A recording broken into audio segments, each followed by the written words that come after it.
So let me start by briefly summarizing what we discussed last time. So we discussed composite systems,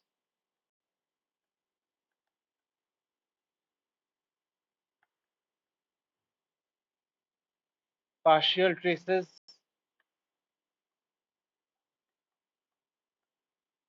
and also finally we saw open system dynamics.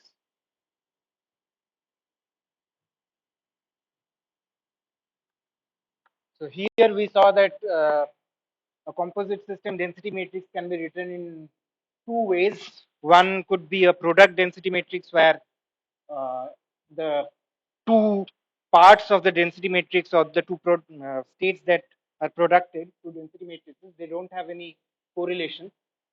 And in the partial trace case, we saw how it is a non-unitary operation.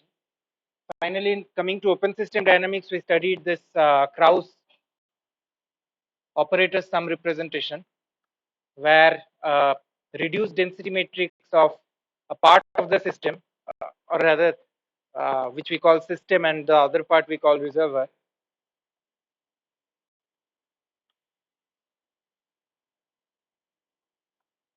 transforms like this. Uh, where these are called the Krauss operators.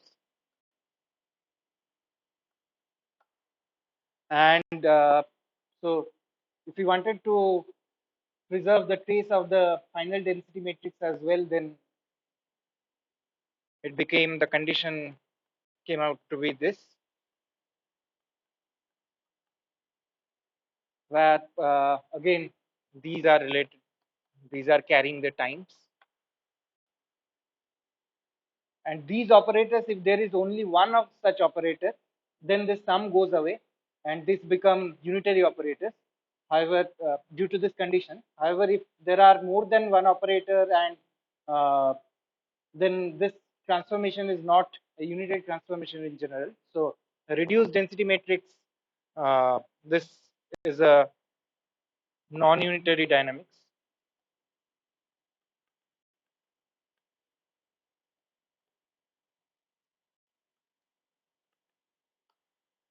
Finally, what we discussed was that this kind of operator sum representation captures all kind of quantum maps. So what are quantum maps? Typically, any completely positive trace preserving maps are called quantum maps. Complete positivity, we discussed that it doesn't, so in general positivity means that uh, a map phi transform one operator, let's say operator to operator, where if this operator was positive, this will also be positive. However, this was the positivity condition. The complete positivity was such that if I add a part, add an ancillary part to this system on which the operator was defined, even then this enlarged, the new operator in the enlarged Hilbert space will also stay positive.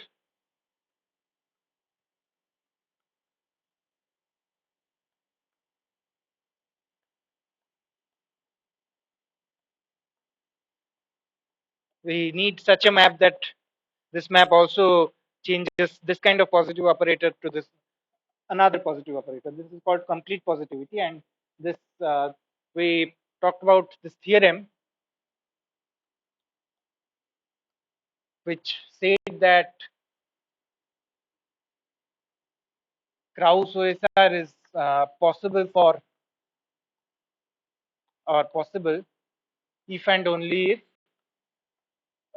it is a CPTP map.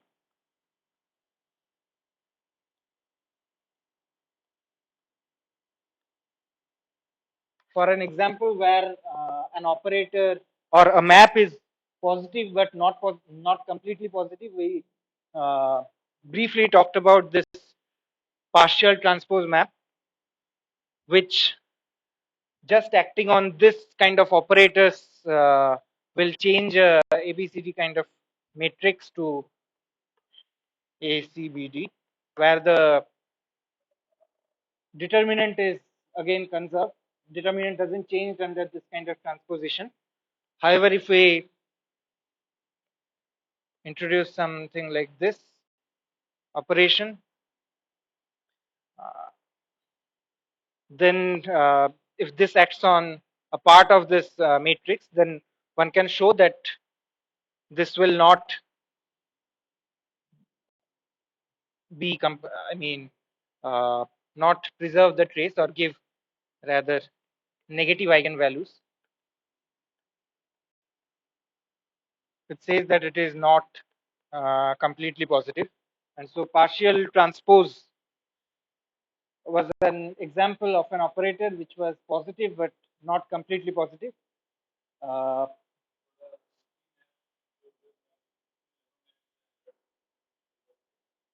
Sorry? No, no. CP maps are such that if you consider an enlarged Hilbert space, that should also preserve this positivity. Uh, yeah, in general, I'm still talking about enlarging this map to something like phi cross this. For example, like this T, right? Which is acting on only the system part. Here, the partial transpose also acts on only a part of the total Hilbert space that you have, but it doesn't preserve the positivity of the total Hilbert space. It changes that part in such a way that the total state that you have or the total operator that you have, that doesn't remain completely positive anymore.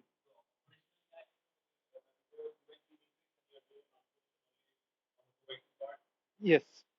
Okay, so maybe I can just explicitly show an example. So this is, say, my partial transpose map.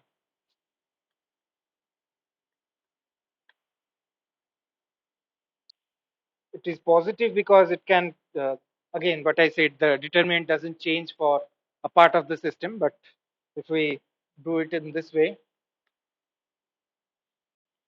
so this, the action of this on something like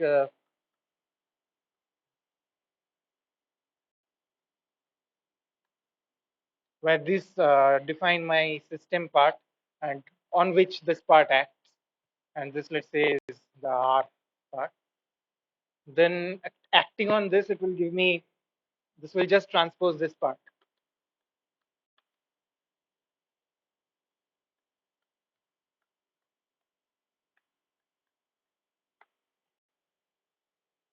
And if we take a state, which is, for example, we know very well, is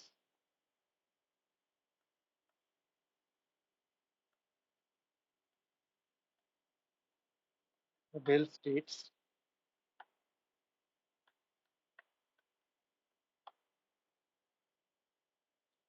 and we can write a corresponding density matrix, which will be just psi psi.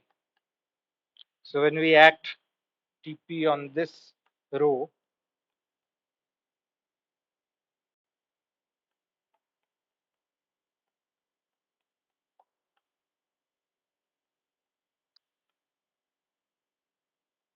so always the first index means S and second one is for R.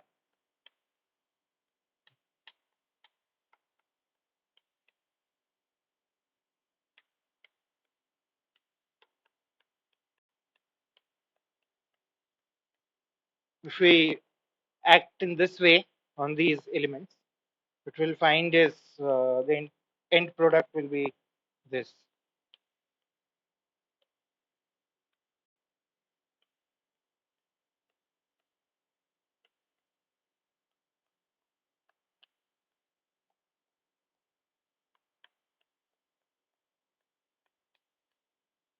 Which in matrix form we can write it as this.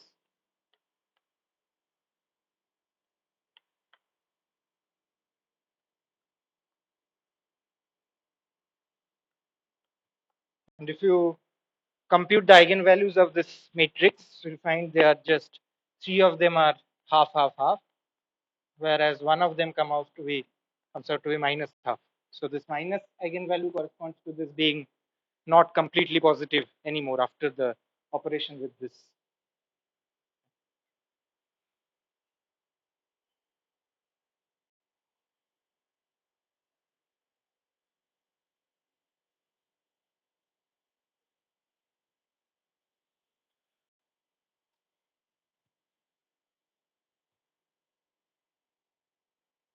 Okay, so in general, one can understand this map between rho s 0 going to this rho s t as a combination of three operations, which is first, let's say we add an ancillary bath to this part and sort of purify it.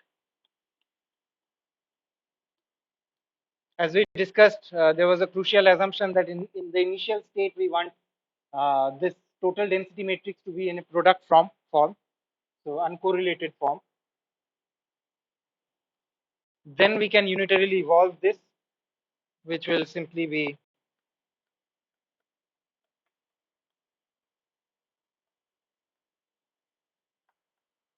and finally taking a partial trace with respect to B. So this map that we wrote down in terms of Krauss operator sum is a combination of these three things. And in my note that I sent the other day, I have already given a one way to see this, that I have given how to add an ancillary bath and so on, but I will not discuss that part today. I'll go to this derivations of Lindblad master equations and so on.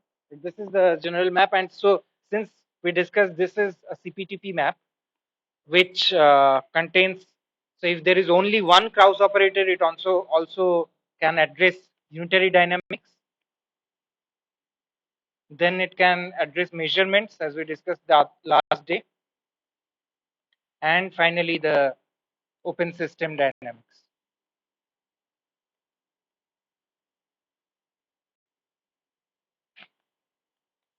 Since this is about CPTP map, one can show that all of these three maps individually are CPTP maps as well. And the general idea is that we can write this map phi in this way,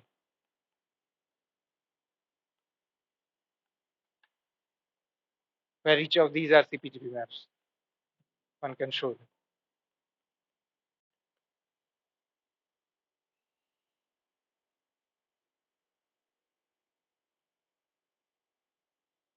Okay.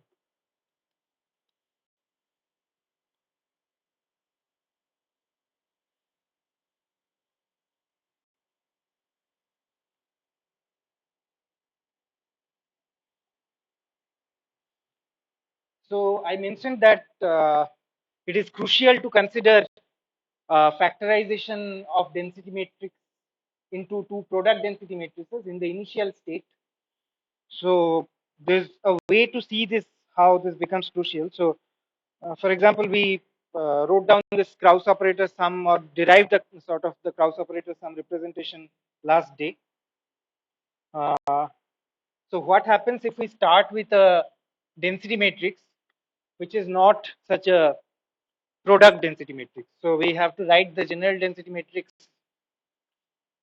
in this way. Yeah.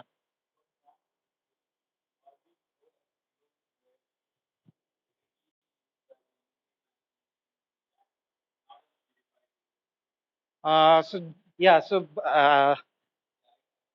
yeah. So the idea is that the whole system, only the pure states, they evolve through unitary operators.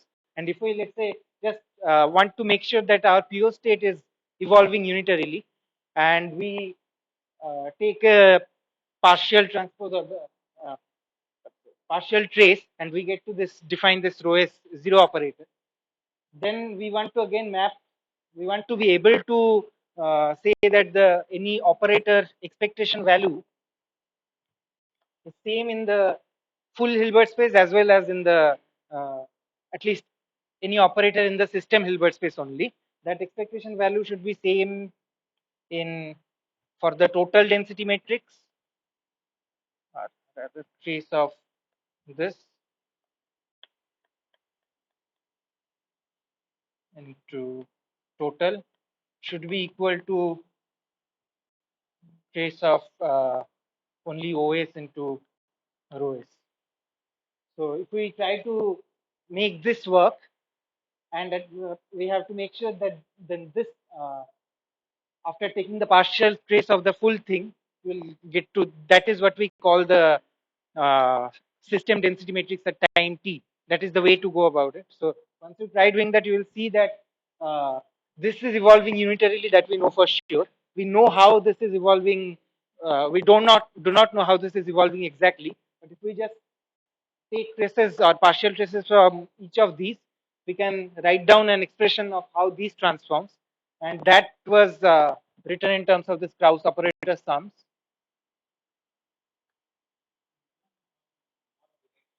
Yeah, yeah. So if there was only if there was if this final state is also a product density matrix, then sort of the system and bath density matrices evolve unitarily and individually. There is no coupling between them which grows with time. Okay. So general density matrix, we'll write it in this way. Again, divided into system and bath Hilbert space parts. And one can show that the we already discussed last day, rho is zero. The system part will be just uh, lambda ij alpha alpha, and the sum will be over ij and alpha with just I and j. If we take a partial trace over these parts. On the other hand, if we uh,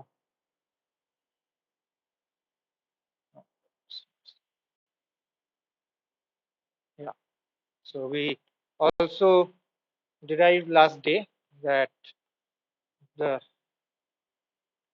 what will be the rho st? It will be a partial trace over the unitarily transformed full density matrix, which will be just ut rho 0 u dagger t,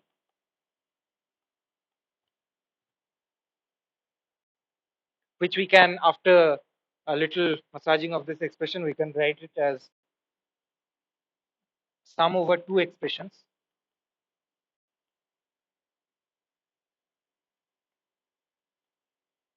These alphas are again eigenvectors of the path Hilbert space.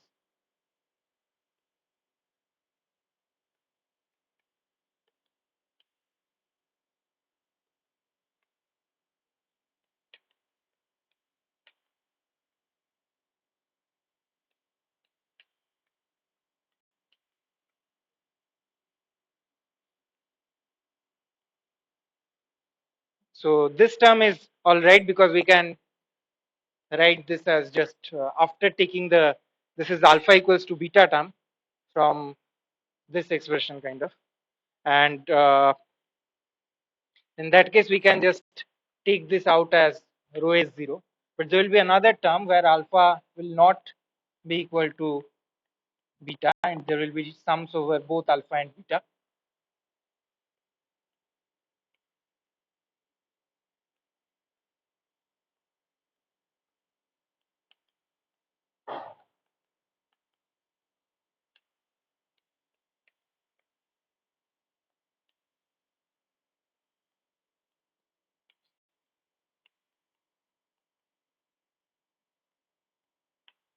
So this term, from this term we cannot uh, take out this alpha equals to beta part which we already have taken out, so we cannot write this as rho is 0 anymore, which was defined as alpha alpha. So this rho s t cannot have a sum of this kind where we can factorize out rho s zeros. So that makes sure that this is just to motivate that we cannot or should not take a we cannot deal with this treatment if we have an initial state which is entangled itself.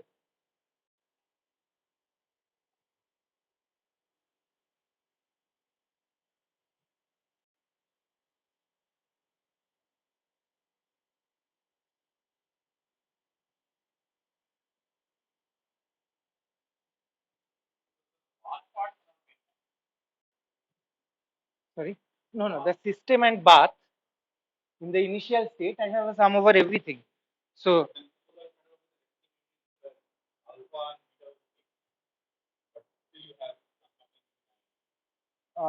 alpha and betas are same. Alpha and beta, you cannot in general take same, right? So if you ever take a so the idea is that if alpha and beta are same, then you are essentially considering just a pure state kind of thing.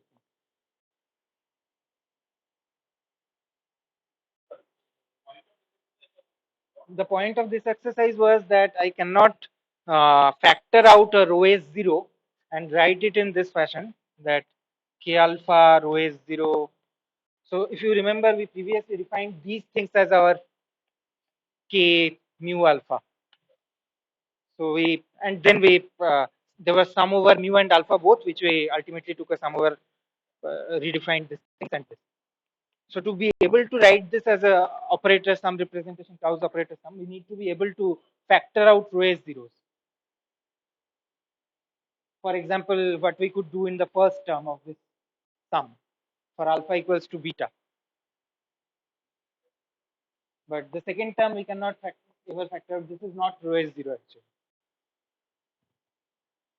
So I mentioned last day that for this derivation of Krauss operator sum, it was crucial to take an initial state which was factorized between two density matrices in which rho s 0 and rho s bath was just of this kind. There was no correlation between them. This was a product state. So if this is an expression where it is not a product state.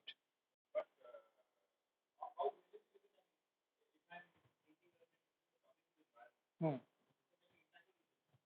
The system will entangle as I start evolving it with time. So the idea is that at least the things that I have heard from people is that when you prepare the system initially, then you uh, evolve it, and there is some environment, of course. You can, while preparing a quantum mechanical system, you can, in principle, there are some ways, even experimentally possible, where you can assume that there was initially no entanglement. Yes. Yes, from you have to always consider coupling or the entanglement starting from somewhere. At some point, there was no entanglement.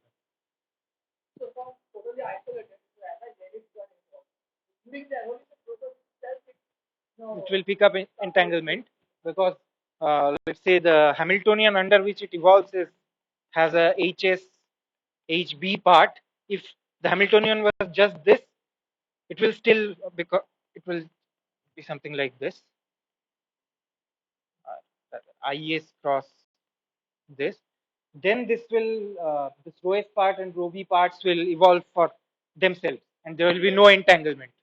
Yeah, but if I have anything like HSB, which is let's say some OS cross OB here, then this part will introduce the entanglement in my evolution, and this you will not be able to write the total density matrix as this kind of product density matrix.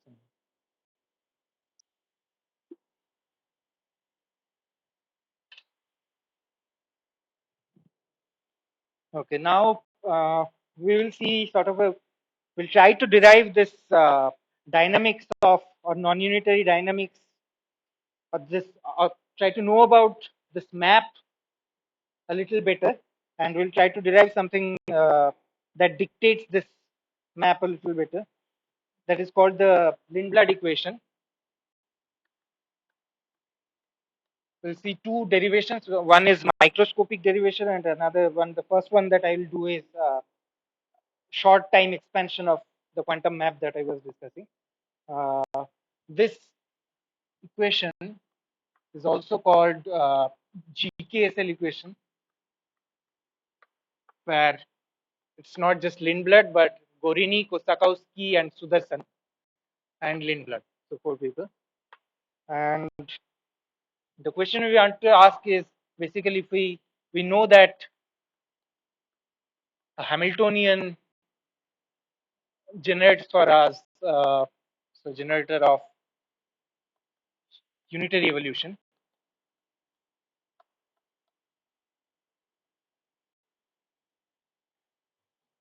So we want to ask what really uh, generates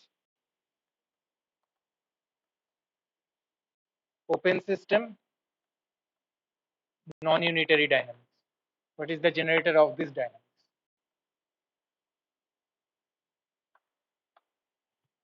Let's say we just name this as some LT,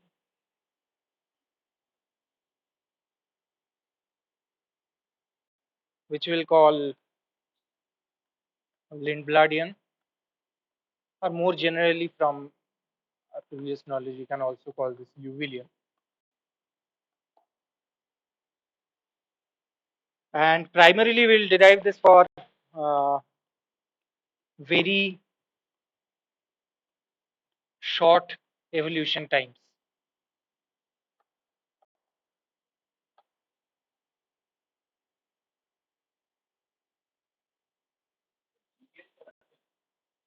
GK is Borini and Kosakowski. Uh, then this is Sudarshan and Lindblad.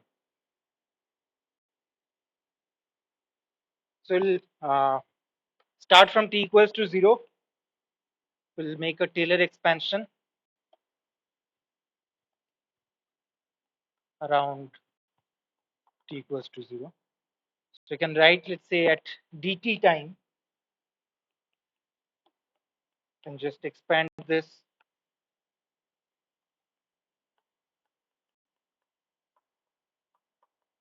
This from here on we will ignore further terms. On the other hand, we know if we are writing this in terms of Krauss operator sum, then this will be just dt.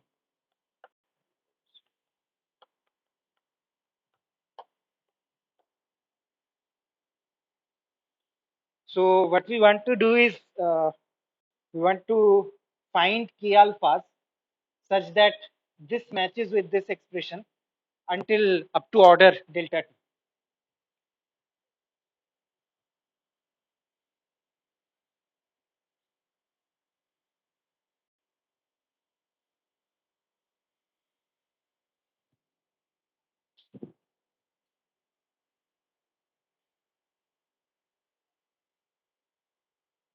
So since there is a rho zero term, we of course in these terms we somewhere at least in one of those operators we need an identity such that it produces gives me a rho zero path.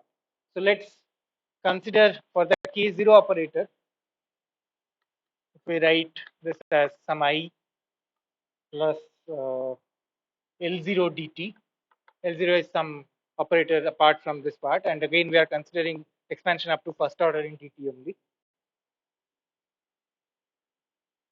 Then k0 rho 0 k0 dagger gives me basically rho at time 0 plus L0 rho 0 plus rho 0 rho 0. This will be the first order term.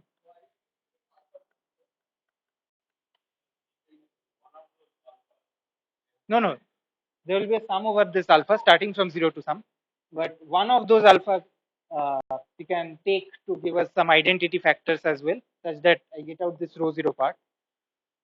In other alphas, we do not need to consider such identity terms.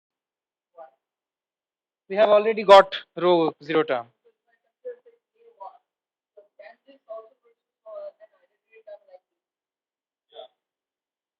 If one of those operators, only one of those operators can, if you consider identity of this term, then one of them can give you identity. Once you have got one rho 0, there is one rho 0 here, one rho 0 you have already gotten from there.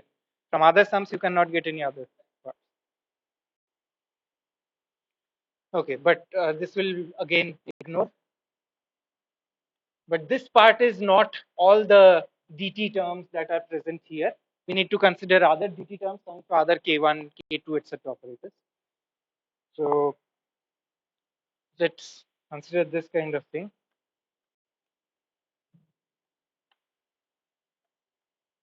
For alpha greater than equal to 1. We are not anymore considering this identities. And since we now need to also be able to, because these operators will always multiply, be multiplied in this expression.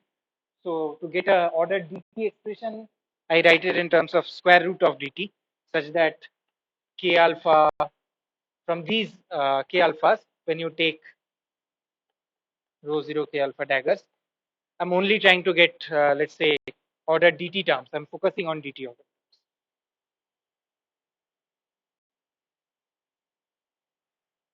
Okay. So now the other thing that I want for my operators to satisfy is I know that these have to be 1 when sum over alpha starting from 0 to everything, not even the 0 has to be considered. And so this is basically k0 dagger k0 plus sum over alpha equals to 1 to this k alpha dagger k alpha,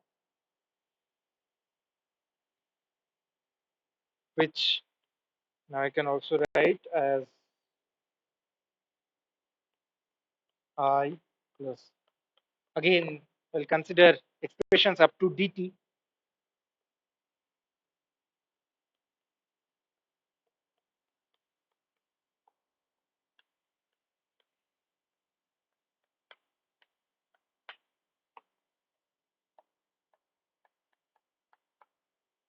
So if we want to make this total expression as identity up to order dt, then I have to make sure that this goes to 0.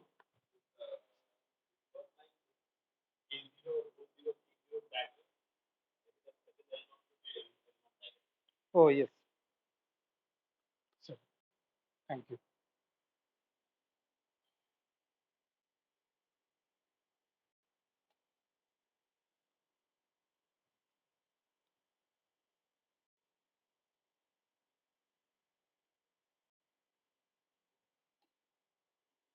Now if I want to satisfy such a thing, that L0 plus L0 dagger plus so on, uh,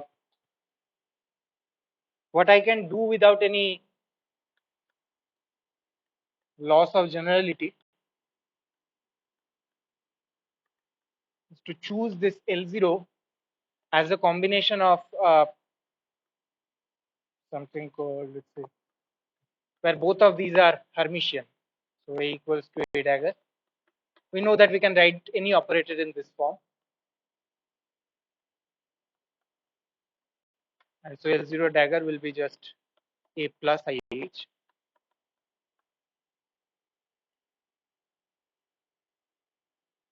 So from these two, I can write that L0 plus L0 dagger over 2 equals to A. And so this will be my A, sorry, 2A. Yeah. And then basically I can write A as this.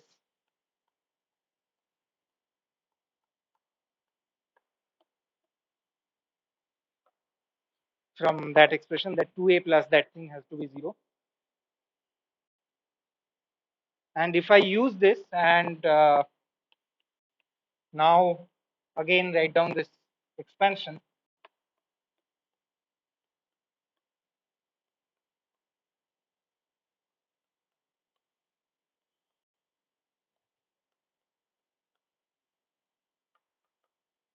remember that from here I will, the first time I will get a rho 0, I will get a, let's say, something like that term A minus IH dt rho 0 plus rho 0 A plus IH dt. And after that, this part will give me something like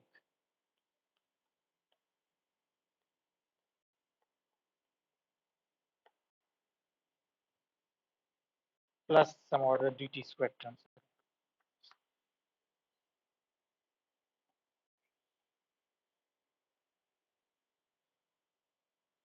If I simplify this formula and I use the fact that the my A is this sum, again, which I can write in terms of this L alpha dagger operators for alpha greater than equal to 1,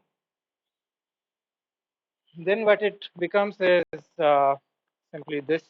All the expressions for A goes in I can combine with these things and write it as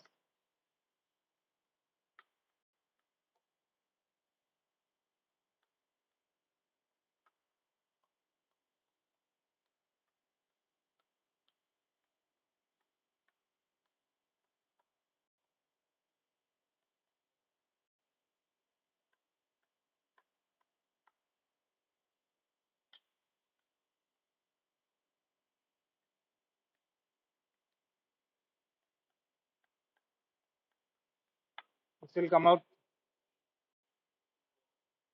Yeah, there was this expression here that I had to, after the identity part, I had one thing in the order dt thing, which I had to make zero. To make that zero, and this was just L0 plus L0 dagger plus this part. So I associate that L0 plus L0 dagger as 2a, and then to make that zero, I can write it in this form. So this part, if I again ignore after these terms, what will happen is basically this is my root dagger t at and Taylor expanded near t equals to 0 rho t. So this will become, which is rho dt. This is rho dt minus rho 0 over dt 0 will be just,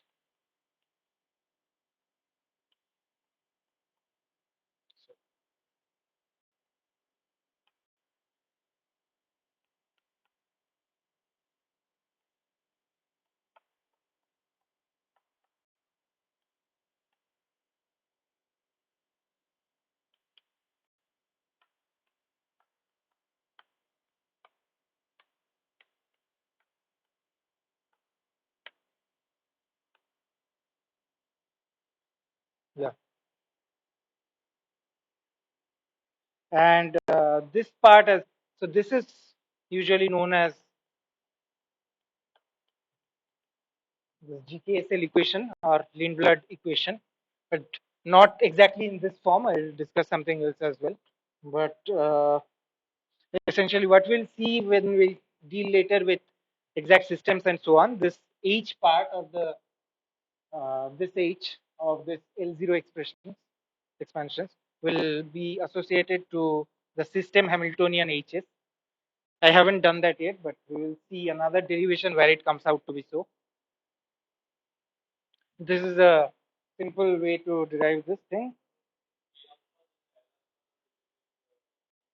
K alphas for alpha greater than equal to, for so K0 it was like L0 dt, and for K alphas for alpha greater than equal to 1 it was like uh, A alpha root dt.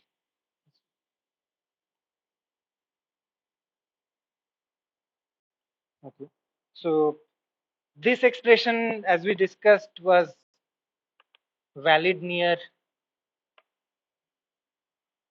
t equals to 0.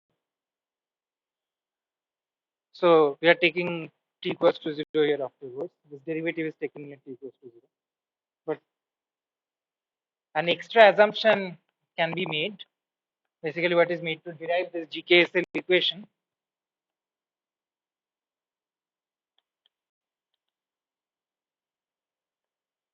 is basically one has to assume that this is valid for all times, and to be able to make this assumption, one what uh, has to be assumed is this memory of evolution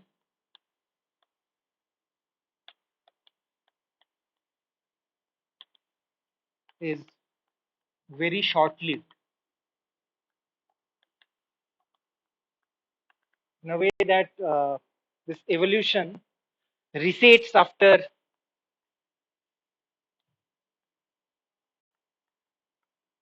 every bt time step.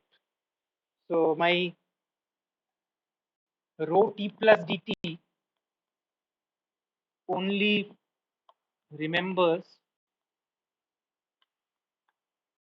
past until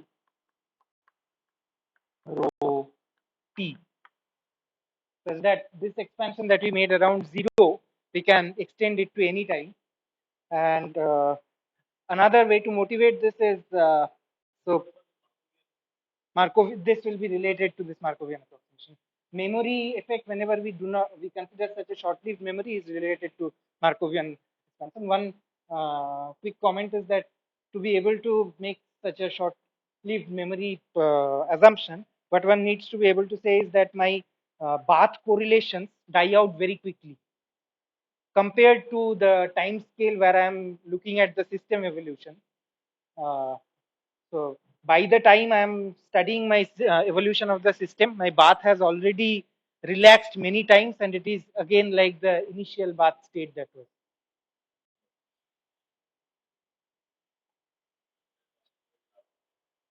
Bath can be very large, but bath can be very large is one possibility. But more general comment would be that the correlation time you can associate a correlation time till where it remembers about the information transfer between the bath and system. That for the bath is very small compared to the system.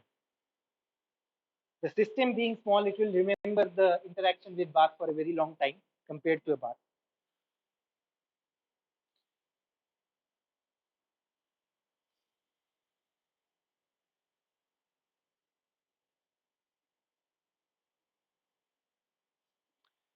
Yeah. So another way to say this, basically, what we want to be able to do after making this assumption is that if you see that if I get rid of this t equals to 0 and I replace this, then I will replace this row zeros in the right hand side as row t's as well.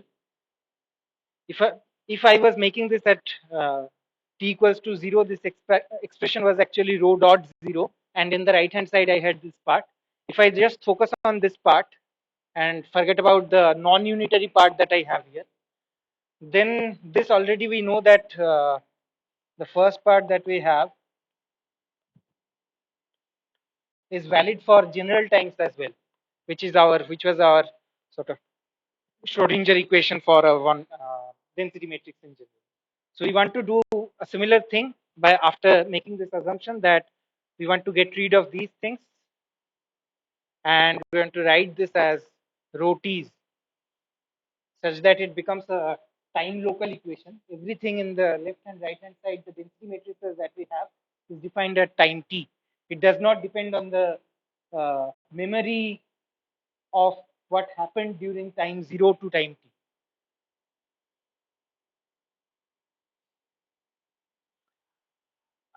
The final component that I would like to add to this equation, which will make this equation in the complete or the final form of the GKSL equation, is that the way I derive or define this.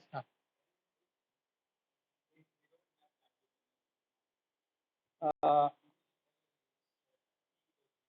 yes, for general time dependent situation, it will always give rise to some other. I'll discuss that in some time while describing how this map works. I'll talk about that a little more. Yeah, so the way I defined this k alphas were L alpha root dt. So you can see that these L alphas are not dimensionless. In fact, these were dimensionless. So they are like 1 over root t.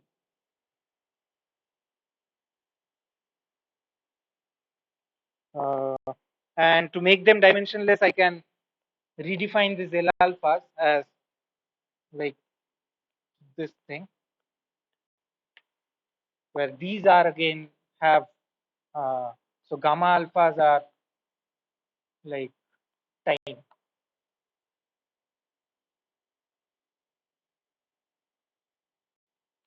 And if we make this redefinition, what will happen is I'll get gamma alpha here because this will involve one, this will involve one. Finally, I'll get a gamma, which gamma will be defined as basically root of gamma gamma alpha, we talk gamma alpha star, which is nothing but mod of gamma alpha. I'm defining this as my gamma. Let's say associated gamma alpha. Okay. Let's give this primes, and the final thing, the mod of these primes is the gamma alpha that I'm using here, which makes this equation and everything for here dimensionless. And these are the typically called decay rates. This gamma alpha being again proportional to time. And since this is the norm of this kind of things, this will be greater than equal to 0 or positive. And this positivity of gamma alpha ensure CPTP map. So if you consider any, after I have derived this equation, I just discuss system or case by case, system by system, what are my gamma alphas, decay rates, and so on. If in any situation, for example, what happens if one can solve this kind of equation exactly in case of spontaneous emission, and one finds that this comes out to be time dependent and in some cases negative. If this becomes negative, then what happens is this rho dot t that will get in the left hand side, this will not be a CPTP map anymore. So this ensures the CPTP, this being a CPTP map and this being a physical density matrix. Whenever this becomes less than 0, it cannot be a physical density matrix anymore, but it can be mathematically, it will still be a well-defined map. So one side comment would be also that in fact that here these were not time dependent. If I make these time dependent and still greater than 0, then that is one way to discuss non-Markovianity as well. These time dependencies give me some introduces some memory inside this equation, and the assumption that I made that memories are short-lived, that assumption we can get rid of if we use time-dependent gammas or decay rates here. Okay. So now I'll discuss this Markovian evolution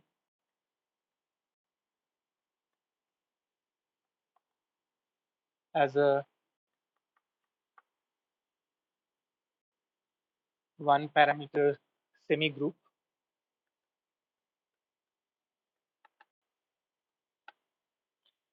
So what I wrote earlier is basically I wanted to study this map. If this is my equation that I'm getting, so I'm calling everything is acting on rho t here. This is also rho t after I made it valid for all times. Then this everything that is acting, let's say this L is like minus IH commutator acting on something, put a dot over everywhere where there was a rho t, and that full thing is acting on rho t here.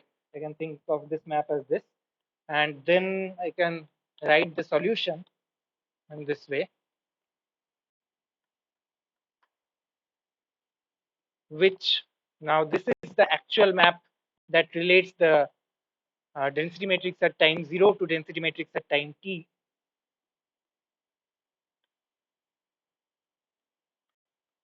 And this is my Markovian evolution operator.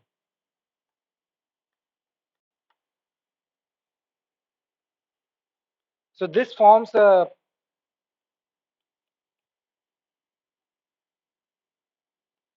one parameter semi group. The parameter that I'm talking about is nothing but again t, which is just this t here. But here at least we do not have any time dependence described yet. So this is a simple map which follows properties of a group just other than one property. That's why it is called a semi group. So there is of course lambda at time 0 has to be identity. Then lambda at, this will just be like LT, LS, L commutes it itself, and T and S are just parameters.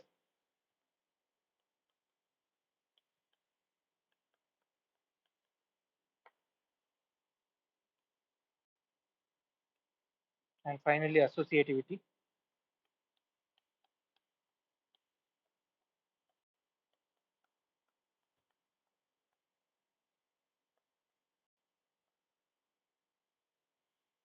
But the property that it does not follow, group property, is doesn't have an inverse. So the reason of saying so is that complete positivity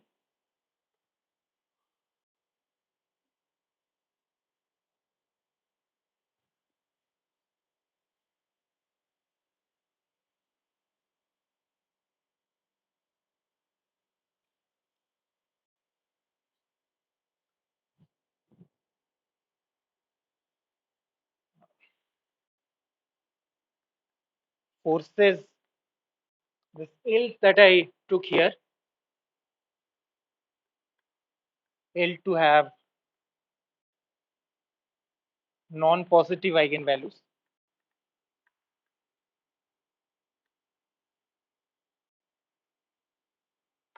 So it can be imaginary as well, but what this means is that real part is always negative.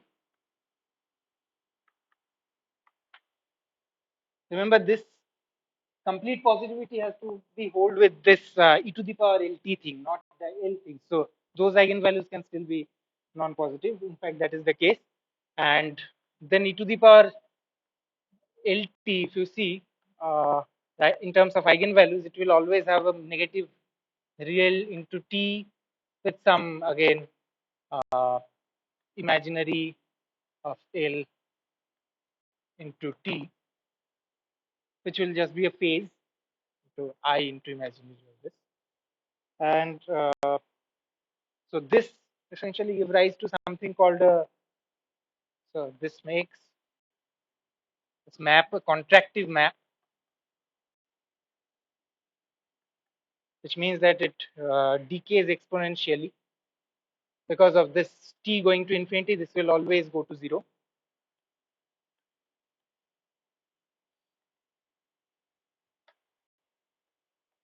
Which means lambda at time infinity will always have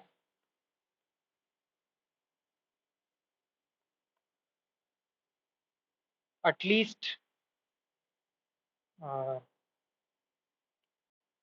one zero eigenvalue that corresponds to this decay.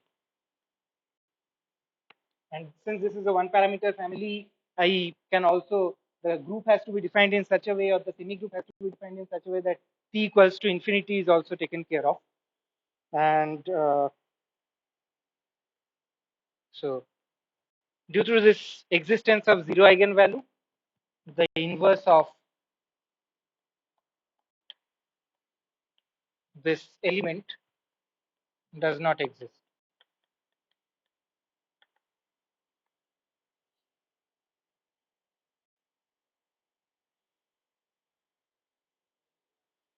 Huh?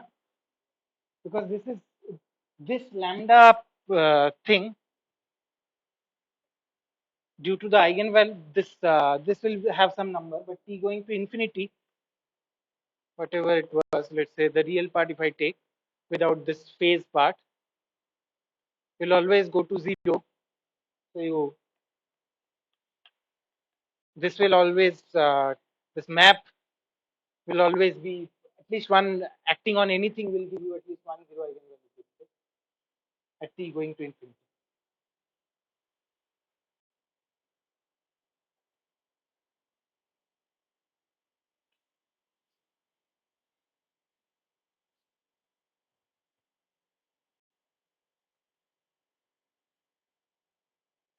Yes, so now I'll just make a couple of quick comment. Again, just to make the idea of Markovianity and non-Markovianity a bit more, a little better, but we will discuss it in more details in the next lecture, where we do the microscopic derivation of this Lindblad master equation in interaction picture. But for today, for more general evolutions, so I discussed here the case where this L was sort of a time independent super operator. Then I described how this map is a semi group, one parameter forms a one parameter semi group. But for more general evolutions,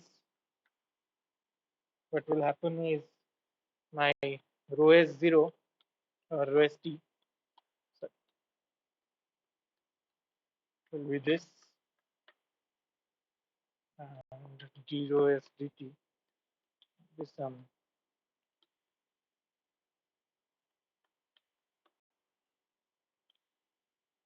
from this here. I can write this kind of an equation with this becoming identity. And the solution of this, if this has any kind of time dependence,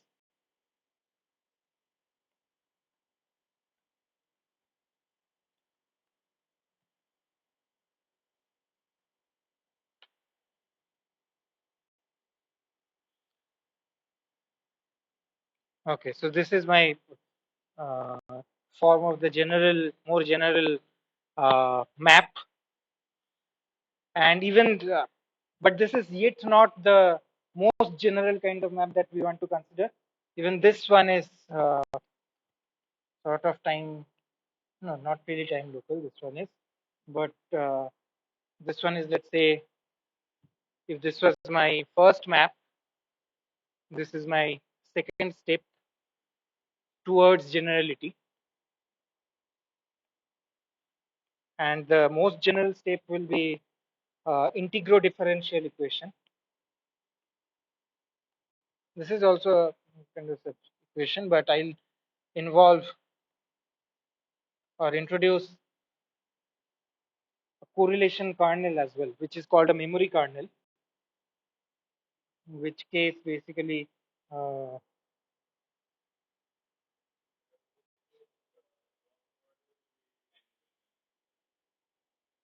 the Krauss operators will be time dependent.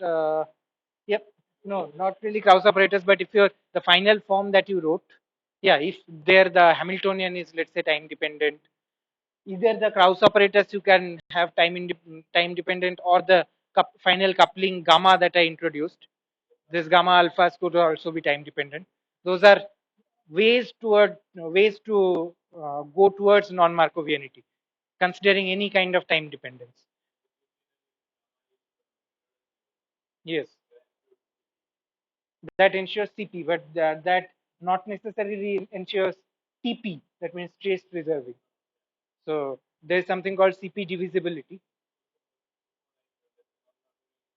Hmm. Sorry, non-Markovian systems. Yes, non-Markovian systems complete positivity can be violated as soon as your gammas, those couplings that I introduced, gamma alphas, they are less than zero. As long as they are greater than zero, the complete positivity will still hold.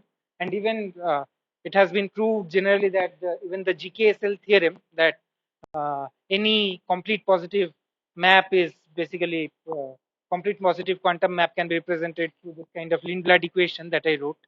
That also holds for gamma alpha, time dependent gamma alphas, as long as they are positive, non negative.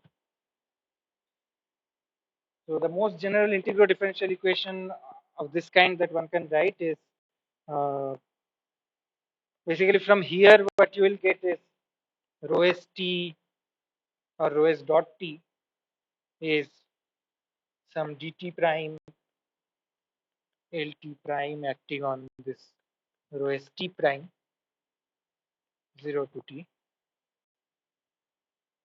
But in a more general case, it will be written as this.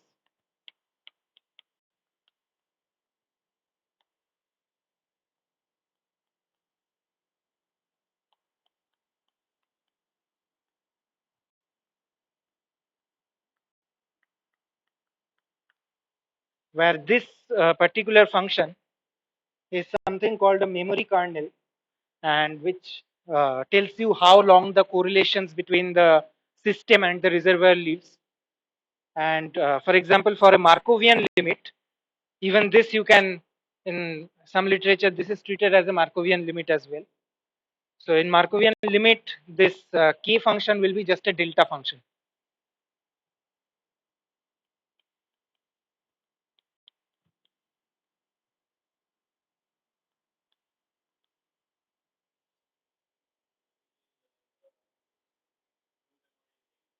Yes. System information is never lost. The information of the system is what we are trying to look at, right? The in, evolution of the density matrix with time. That is our information of the system. The coupling between information system and bath evolution, that is also still inside the some way it is still inside there, but it is written in such a way that, for example, this L alphas I did not consider time dependence and so on, but whatever I considered was only for dt time, the first t around t equals to 0 expansion that I made, that was valid in such a way that whatever I'm computing the information retrievals or information that is still there until for time dt time interval. Yeah. Yes. Hmm. It will lose everything. Yes, that is one good point. So yeah, if it is Markovian system, Markovian evolution, the system information will decay or dissipate fully to completely with time. But if you have a non-Markovian evolution, for example, this kind of memory kernel, or for example, this negative gamma alphas, these negative gamma alphas can make your information, give your information back into the system. So this is like something like a hysteresis loop. Information backflow is happening due to this negative gamma alphas. So in some non-Markovian evolution, your system can dissipate, but again at some point become unitary due to this backflow of information.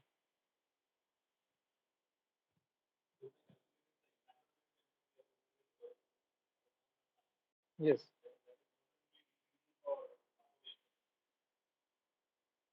Uh, Entanglement entropy, I'm not quite sure, because entanglement should, if I start from a, for example, the kind of evolution I'm starting, my starting entanglement was zero already. I started from an uncorrelated density matrix. Rho S and rho bath, there was no entanglement. Uh, but this will keep becoming complicated density matrix, which will have some information of the bath again. Information of bath is coming in. And this is a mixed state density matrix, so you cannot bipartite this case. You have to compute everything with this. If you started with the primary rho is zero, that was a pure state density matrix. So entanglement entropy will be zero. As you evolve, this will become a mixed state density matrix, of course. So the entanglement entropy will increase. How will it increase? That will probably depend on the system details.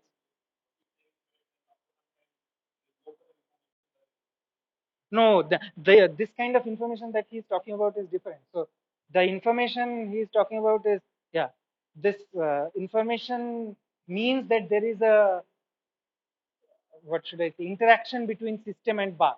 If there is interaction between a system and bath, continuous interaction due to which the system is losing, uh, let's say, unitary, it is losing unitarity.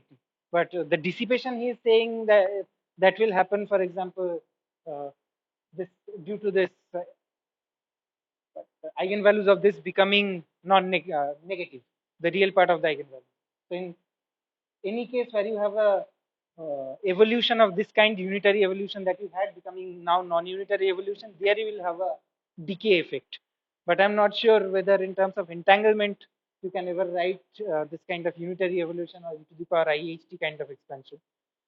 And I would of course should at least expect this entanglement to initially grow, because it is starting from a pure state density matrix but becoming a mixed state density matrix with time.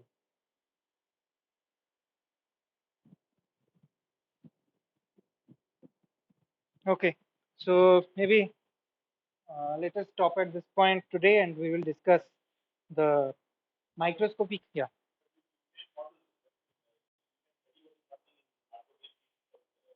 Yes, of course. One can compute. I think I haven't seen any literature, but there has to be literature where people would have studied this because that is what it essentially does. And this rho-st is what all you need for computing the entanglement entropy. You don't need any further bipartition or anything. So if you have any rho-st, you can just compute rho-s log rho-s and get the entanglement entropy.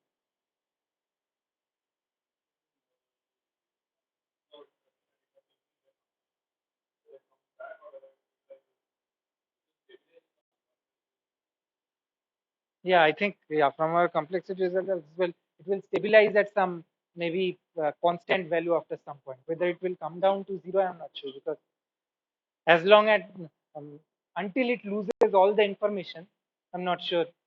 But even what do I mean by losing all the information? It is not like the system degrees of freedom are completely gone. The system degrees of freedom are still there. It is just dissipating the information inside the bath. That essentially means interaction with the bath, consistent and constant interaction. At some point, this interaction will become constant. That will not change anymore. But that doesn't mean that the system has lost all the information or quantum information that it had inside it. Yeah. So let's stop at this point today, and we will do a more I will do a microscopic derivation of this Lindblad master equation in the next day, from where these ideas of Markovianity, correlation timescales, and approximations that we need to consider will be clearer. Okay.